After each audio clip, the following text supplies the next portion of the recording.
esa interpretación, ¿verdad? Creo que la mayoría la tenemos, me parece.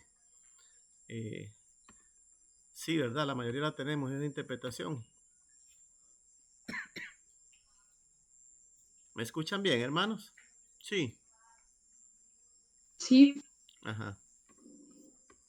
Sí, entonces creo que la mayoría de nosotros tenemos esa interpretación de que tiene que construirse el templo y que el anticristo es el que se va a sentar en ese templo, ¿verdad? Pero vean qué interesante la fecha cuando Pablo muere. ¿Qué quiere decir? Que todo lo que Pablo escribió, todo lo que Pablo escribió fue antes del año 68, ¿verdad? Mínimo todas las cartas fueron antes del 68, que ya vimos que la mayoría se escribieron entre los otros años más atrás. Por ejemplo, Tesalonicenses, segunda de Tesalonicenses, se escribe entre el año 50 y 52.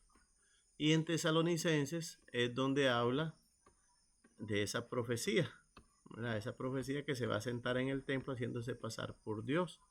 Pues tenemos que tener eso para poder interpretar la escritura de la mejor manera. Entonces vamos a ver algunas cosas referentes a Pablo. Primeramente, se convierte 5 años después de la muerte de Yeshua el Mashiach al movimiento del Mesías, quien lo llamó y lo comisionó personalmente. Entonces, no se convirtió a ningún cristianismo, se convirtió al movimiento del Mesías, o sea, un judaísmo diferente al judaísmo celote, al judaísmo fariseo, al judaísmo esenio, al judaísmo, todos los judaísmos que habían, que eran corrientes del judaísmo. Se convirtió a la corriente o a la línea de Yeshua. A eso fue que se convirtió. No fue que se convirtió al cristianismo, y ya lo vamos a ver más adelantito. Dice, no empezó su ministerio hasta 11 o 13 años después de haberse convertido, en el año 46 a 48. Entonces tenemos que tener presente que el primer viaje que hace, lo hace entre 11 a 13 años después de haberse convertido. O sea que Pablo estuvo aproximadamente 11 años, 10 años aprendiendo qué enseñar a los gentiles. Más o menos eso fue el trayecto después de que se convierte a el primer viaje misionero. Se convierte en el año 35 y el primer viaje ronda entre el 46 y 48. 11 años mínimo estuvo aprendiendo qué ir a decirle a los gentiles. O sea, cuando nosotros vemos a Pablo en esa situación, estudiando 11 años para ver cómo le llevaba la palabra a los gentiles, para que los gentiles la pudieran entender y él poder explicarla, vemos, hermanos, que era algo complicado lo que se le encomendó a Rabino Shaul, a Pablo. Fue muy complicado la enseñanza que él tuvo que dar. Y eso es importante también tenerlo presente, que a Pablo tuvo que estudiar muchísimo para saber cómo entrar a enseñar a los gentiles. Enseñó, predicó a los judíos durante 2 o 4 años. ¿Por qué? Porque el primer viaje que él hizo fue a las sinagogas y todo el tiempo llegaba a la sinagoga de los judíos. Siempre vamos a encontrar que llegaba a la sinagoga de los judíos. El primer viaje misionero, aunque a él se le encomendó a los gentiles, le predicó fue a judíos, que fue el primer viaje porque el concilio de Jerusalén se da en el año 50 y 52. Y el primer viaje de él fue entre el 46 al 48. Entonces, todavía Pablo no le está enseñando a los gentiles. Hasta el segundo viaje, ¿verdad? Es que ya él va de lleno con los gentiles, ¿verdad? Dice hasta que empezaron a convertirse en el año 50-52.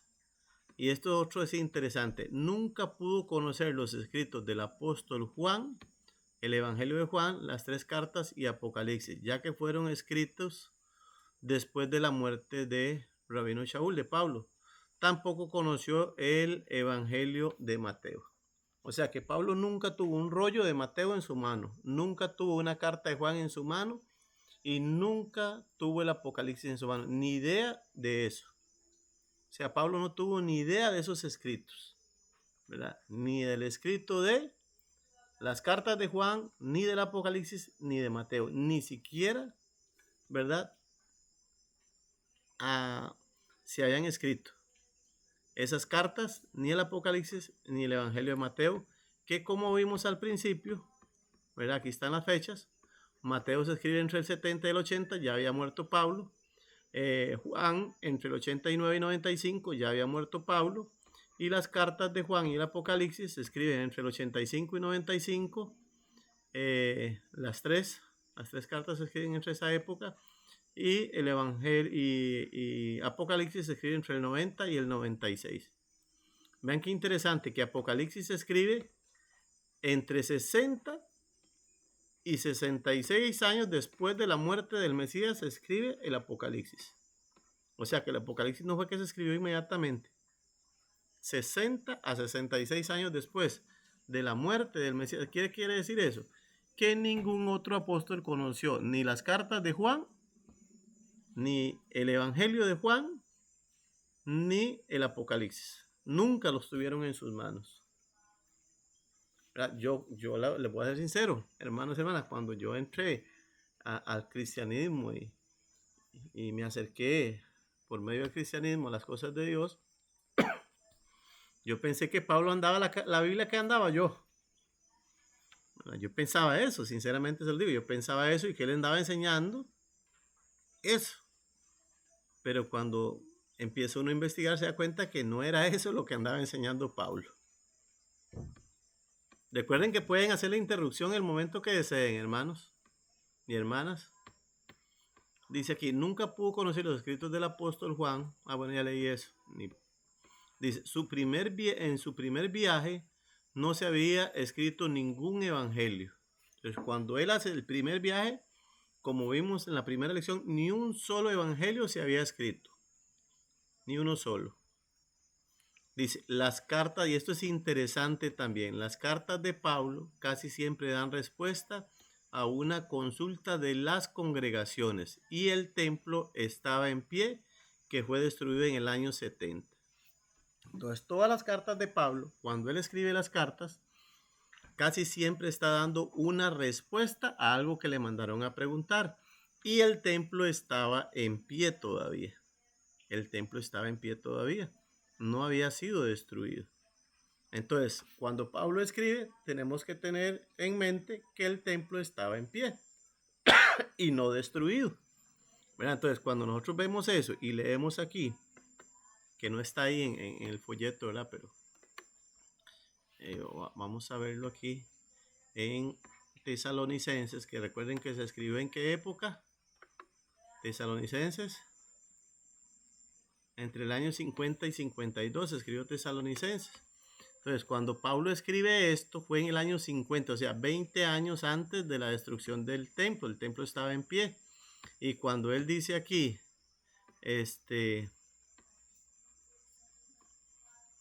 vamos a ver.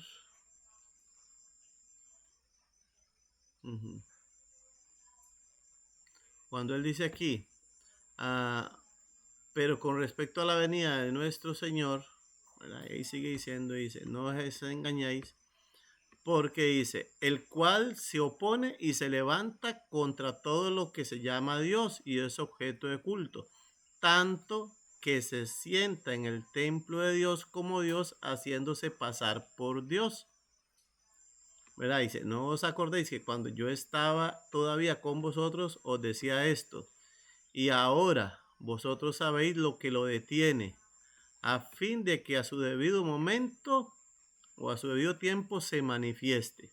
Cuando Pablo escribe esa carta fue en el año 50, o sea, 20 años antes. 20 años antes de la destrucción del templo. Y vea qué interesante. Esto no es para el futuro, hermanos y hermanas. Vea lo que dice. Porque ya está en acción el ministerio de la iniquidad. O sea, no es una carta, sí es profética, pero no tan profética. Ya estaba en obra. Ya se estaba moviendo eso. Dice, solo solo hay a quien al presente lo detiene, hasta que a su vez sea quitado de en medio. Entonces se manifestará aquel inicuo, a quien el Señor matará con el espíritu de su boca y lo destruirá con el resplandor de su venida. Entonces, cuando nosotros vemos que se escribe esto, tenemos que ver que hay cosas que ya pasaron, hay cosas que van a pasar. Lo del templo, cuando nosotros vamos a la historia y encontramos que el templo fue destruido en el año 70, la segunda vez. La primera vez fue destruida 200 años antes de Yeshua, cuando entró Antíoco Epifanes con los griegos, sacrificó cerdos. Ahí se cumplió primero la profecía que dijo Daniel cuando vean la abominación desoladora, ¿verdad? Ahí se convirtió la primera vez 200 años antes. Sacrificaron cerdos y pusieron una estatua de Zeus en el templo sagrado. Y después, en el año 70, entró el general Tito y hizo lo mismo. Prácticamente hizo lo mismo. Y se sentó como Dios y dijo, ¿dónde está Dios? ¿Verdad? Fue algo terrible lo que pasó ahí en el año 70 y hubo una gran matanza del pueblo de Israel. Entonces, esto, muchos están esperando que se construya el templo. Cuando Pablo escribe eso, el templo estaba en pie. El templo estaba en pie. Entonces, eso es importante tenerlo presente para poder comprender las escrituras, porque si no vamos a imaginarnos cosas totalmente distintas. No sé si tienen alguna consulta hasta aquí. Eso lo vamos a ver más profundo después, ¿verdad? Pero es importante que cuando leamos tengamos eso presente. Pastor, entonces Pablo profetizó la destrucción del templo para el año 70. Ajá, Ok, voy entendiendo bien. sí.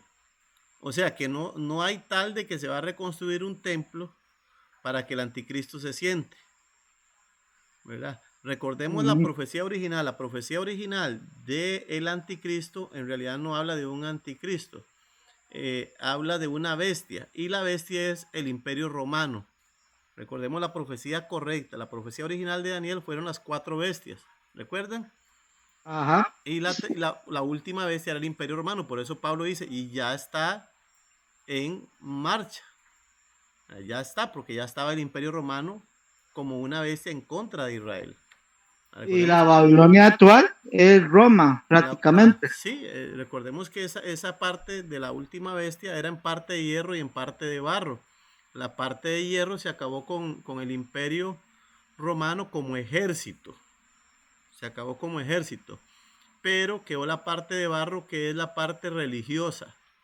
¿Verdad? ¿Qué quiere decir eso? Que nadie sabe que Roma sigue dominando prácticamente el mundo de la parte religiosa. Por ejemplo, aquí en Costa Rica, si no sé cómo se llama la máxima autoridad del catolicismo, si es, no recuerdo cómo se llama aquí en Costa Rica, se me olvidó.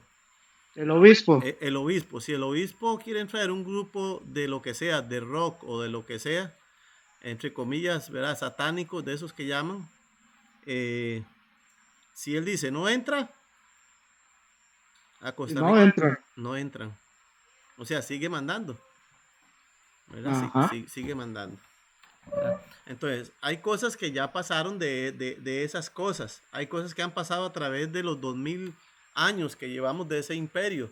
Hay otras cosas que faltan, ¿verdad? Pero la destrucción del templo, de la cual dijo Pablo, esa se cumplió en el año 70, ¿verdad? Y fue algo terrible, hermanos. Según la historia, una matancina exagerada de israelitas. Fue algo terrible, ¿verdad? Fue algo terrible. Y cuando el Mesías dice de la abominación desoladora, recuerden que él está contestando 2 preguntas. Una pregunta es, ¿cuándo va a ser destruido el templo? ¿Y cuándo es la venida de él? Entonces tenemos que saber cuál respuesta está dando él también. Recuerdan en Mateo 20, Mateo 20, 24. ajá. Entonces, eso es importante también tenerlo presente. Voy a ponerlo aquí un momentito para que vean que son 2 preguntas que le hacen a él. Dice, Mateo 24, cuando salió del templo y se iba, se acercaron sus discípulos para mostrarle los edificios del templo. Vean que el tema es el templo. Respondió y le dijo, ¿veis todo esto? De cierto digo que no quedará piedra sobre piedra que no sea derribada, ¿verdad? Entonces él empieza a decir, y estando él sentado en el monte de los olivos, los discípulos se le acercaron aparte diciendo, ¿cuándo serán estas cosas y qué señales habrá de tu venida y del fin del siglo? ¿Cuántas preguntas hay ahí? 2. Ok, ¿verdad? Entonces, cuando una es cuándo va a ser destruido el templo y otra es cuándo él va a venir, ¿verdad? Entonces son cosas distintas las que él está contestando. Entonces, cuando él dice, cuando vean la abominación desoladora que habló el profeta Daniel, ¿verdad? Aquí, por lo tanto, cuando vean la abominación desoladora que habló el profeta en el lugar santo, vean que es el lugar santo, que habló el profeta Daniel, el que lee entienda. Entonces, los que estén en Judea huyan a los montes, el que esté en la azotea no descienda para tomar algo de su casa. Entonces, vean qué interesante. Cuando nosotros vemos esto, yo no sé cuántos sabían que ahí se separó el judaísmo de Yeshua y el judaísmo, todos los demás judaísmos, ahí fue donde se separaron, ¿verdad? Todos los creyentes que seguían el judaísmo con Yeshua se separaron del resto de los judaísmos y ahí fue donde se hizo la división y donde empezó el odio con los creyentes en el Mesías. ¿Por qué se hizo ahí cuando se destruyó el templo? ¿Qué hicieron todos los creyentes en el Mesías? ¿Qué cree que hicieron? Huir. Todos huyeron. ¿Qué hicieron el resto de los judíos? Enfrentaron a los romanos.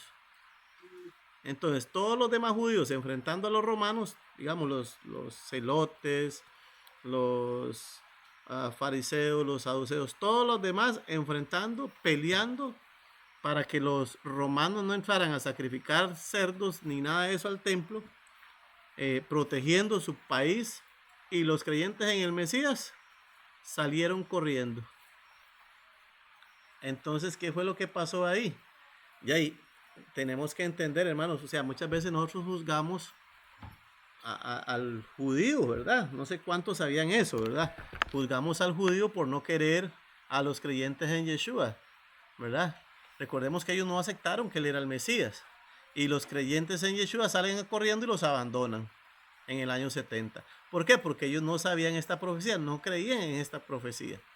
Ellos estaban esperando que el Mesías en ese momento, según lo dice Daniel, ¿verdad?, descendiera y barriera con los romanos. Eso es lo que ellos esperaban. Pero ya Yeshua les había dicho, no, cuando vean eso más bien, huyan. Cuando vean eso, huyan. Entonces ahí fue donde se hizo la separación. Y ahí fue donde vino parte del odio con los creyentes en el Mesías. Ahí fue donde se inició. O sea, no fue que ellos nada más no los quisieron. ¿Por qué es eso? Porque cuando nosotros vemos todo el libro de Hechos, ¿dónde se reunían los creyentes en el Mesías?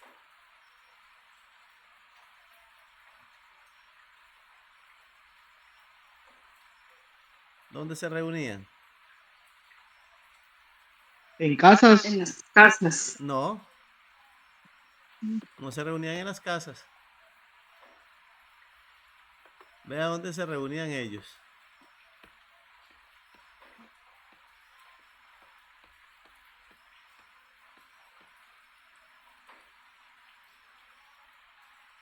Dice Hechos 15:21, porque Moisés desde tiempos antiguos tiene en cada ciudad quien lo predique en la sinagoga, donde es leído cada día de reposo. Aquí le están dando la carta a Pablo y a Bernabé para que vayan a enseñar a los gentiles. ¿Dónde se reunían los gentiles?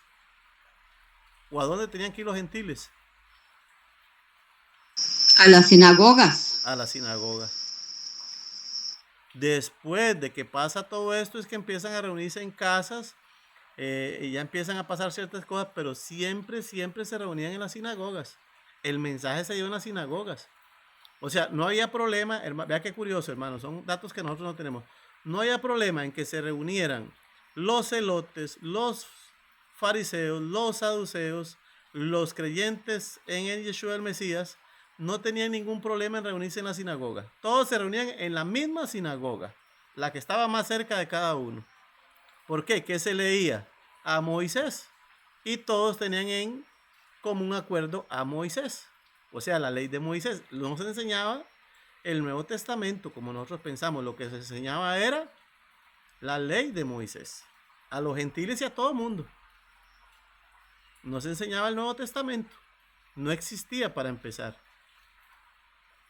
Y se reunían en la sinagoga, entonces todas las cosas las tenían ellos en común en la sinagoga. Después de la sinagoga, ya en las casas de estudio y todo eso, ahí cambiaba la línea, la corriente que cada uno llevaba.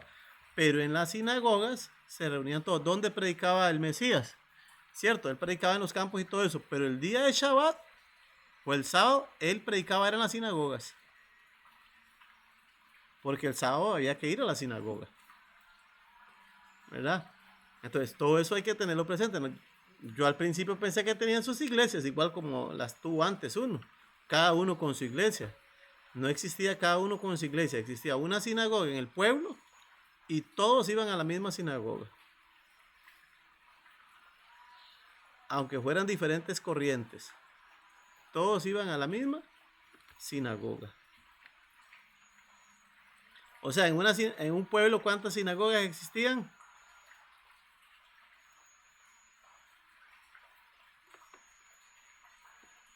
Una. Una la que existía y ahí iban todos, porque eran un pueblo, o sea, tenían diferentes pensamientos, pero al final todos eran lo mismo. Por eso encontramos que a Yeshua le preguntaban los fariseos, los saduceos y todo eso. ¿Por qué? Porque le preguntaban sobre la ley.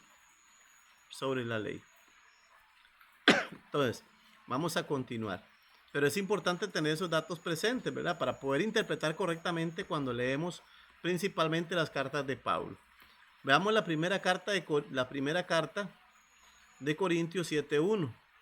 Dice, en cuanto a las cosas que me escribiste, bueno le sería al hombre no tocar mujer.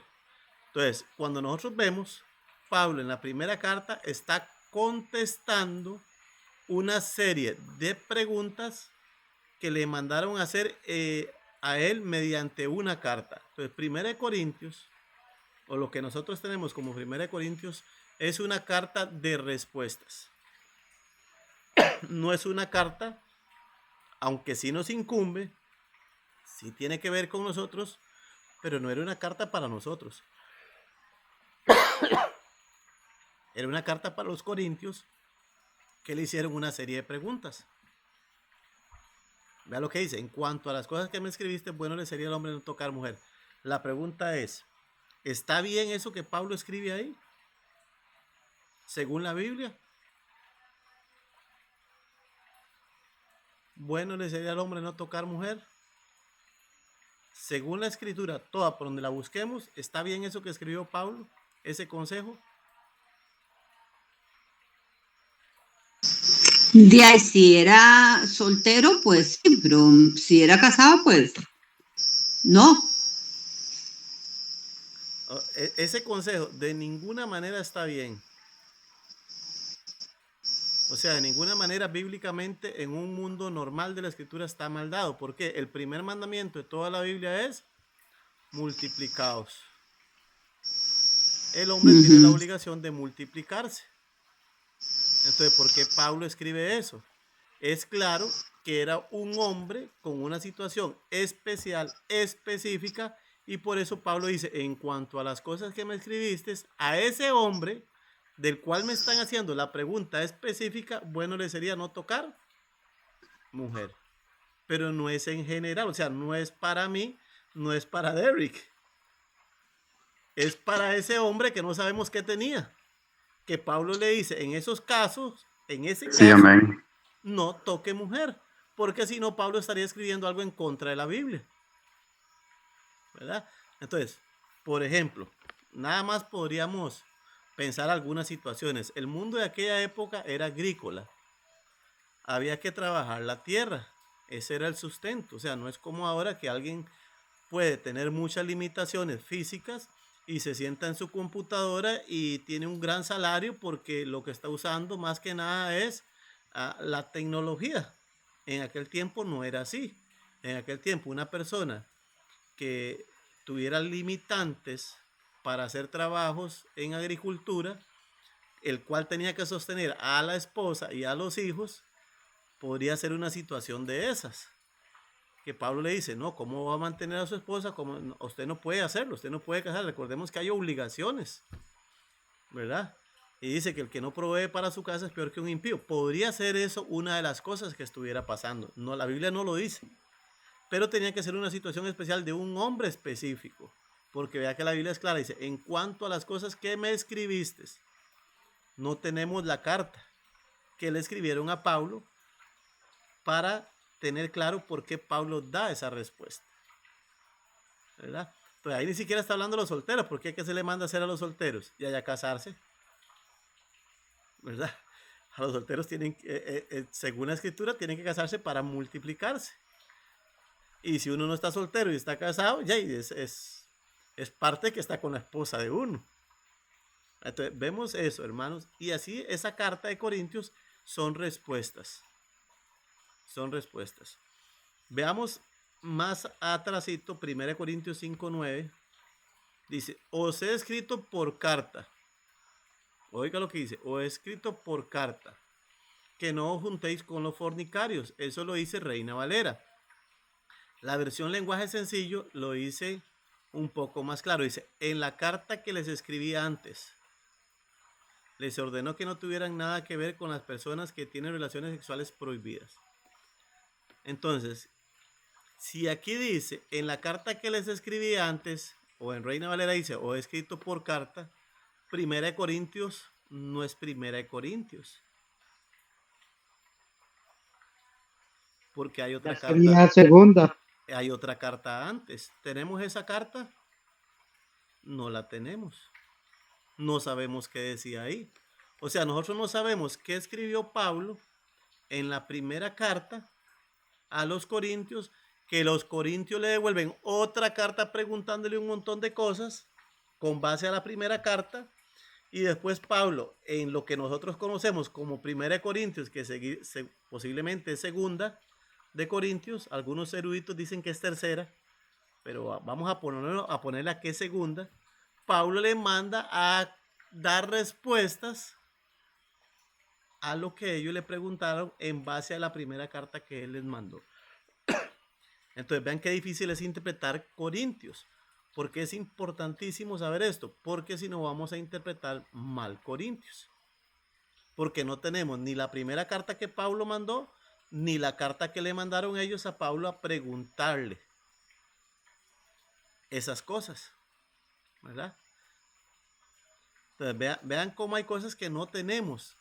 No tenemos la primera carta a los Corintios. Y vean que estoy usando, ustedes pueden buscarlo en su Biblia, en Reina Valera.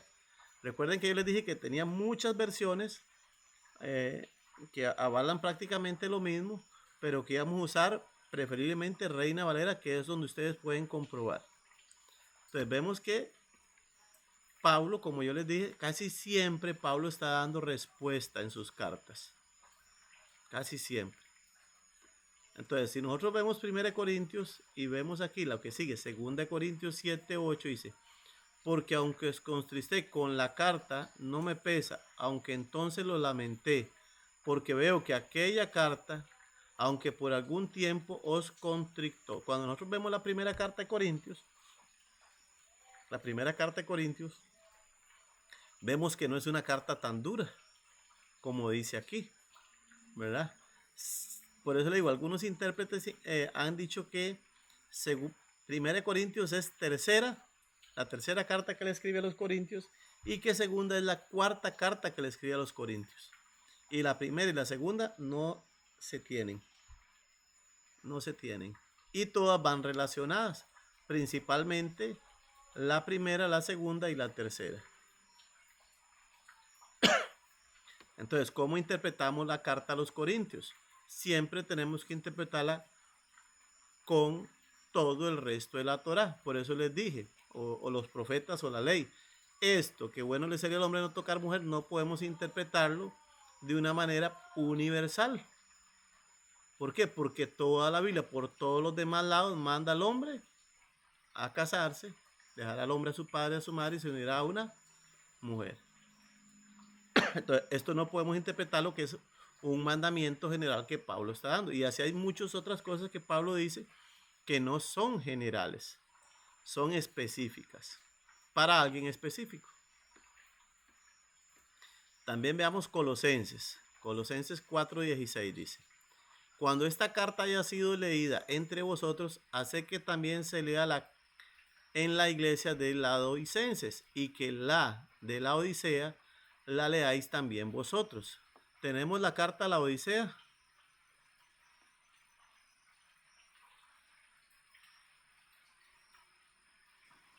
Sí, ahí no, definitivamente no la tenemos. No la tenemos. ¿Qué es lo que la gente ha confundido? La gente piensa que es la carta de lo que dice, escribe el ángel a las 7 congregaciones, ¿verdad? Y ahí menciona la Odisea.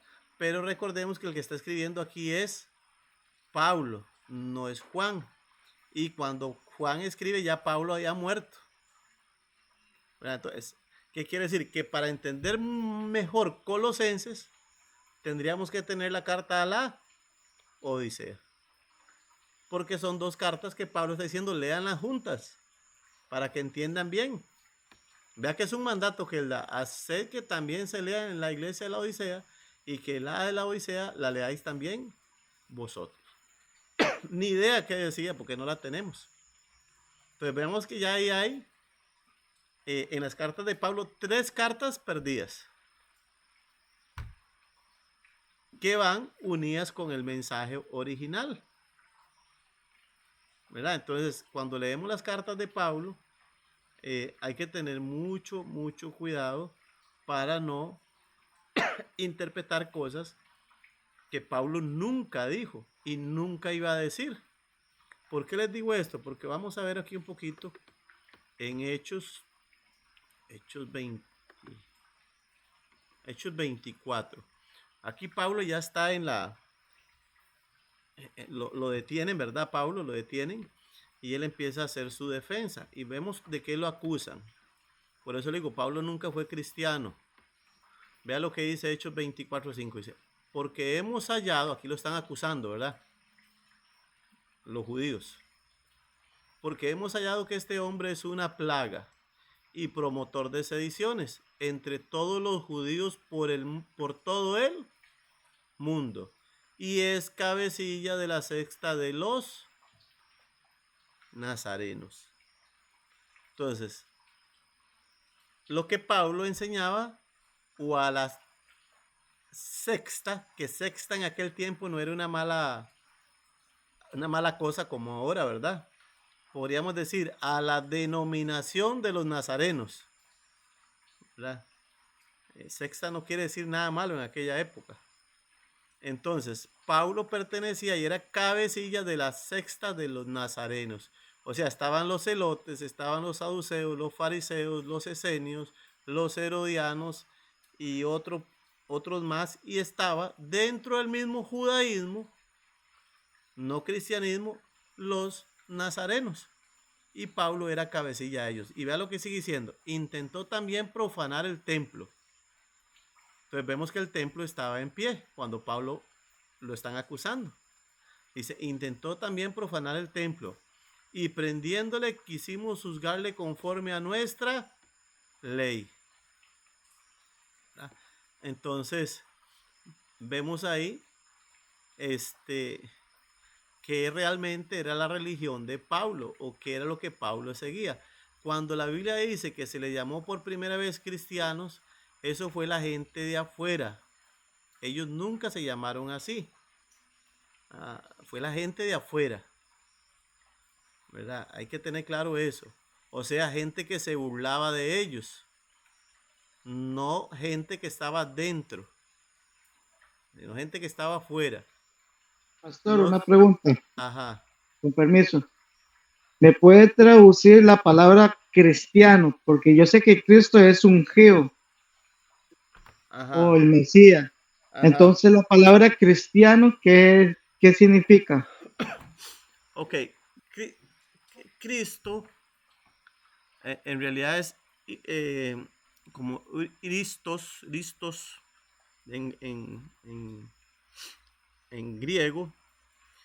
No es lo mismo que en hebreo. En hebreo es Mesías o Mashiach. Mashiach. Eso es en hebreo, ese es el original, ¿verdad? Mashiach. Y Mashiach quiere decir ungido. ¿verdad? Ungido es que se le derrama aceite en la cabeza, como hizo Samuel con David.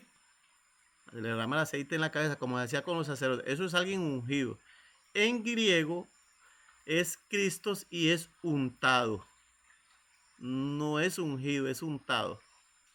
Untado. Untado, sí. ¿Cómo es? Cristos.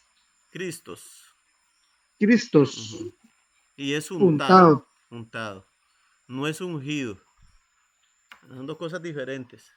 Entonces, ¿dónde sacaron esa palabra cristiano? ¿Fueron burladores? Burladores. Sí. Voy a ver si la encuentro aquí, hermano, porque no la tengo ahí. Voy a ver si la encuentro rápidamente. Sí, porque yo tengo apuntado en mi cuaderno porque el significado de Hamashea, el Mesías y el Cristo, todos el mismo significado, pero la palabra cristiano me tiene así, pero ya entendiéndolo ahorita. Sí, veamos lo que dice aquí. Dice, después fue Bernabé a Tarso y a buscar a Saulo, y hallándole lo trajeron a Antioquía, y se congregaron allí todo un año con la iglesia y enseñaron a mucha gente, y a los discípulos se les llamó cristianos por primera vez en Antioquía. Vea que no se llamaban ellos no se llamaban cristianos.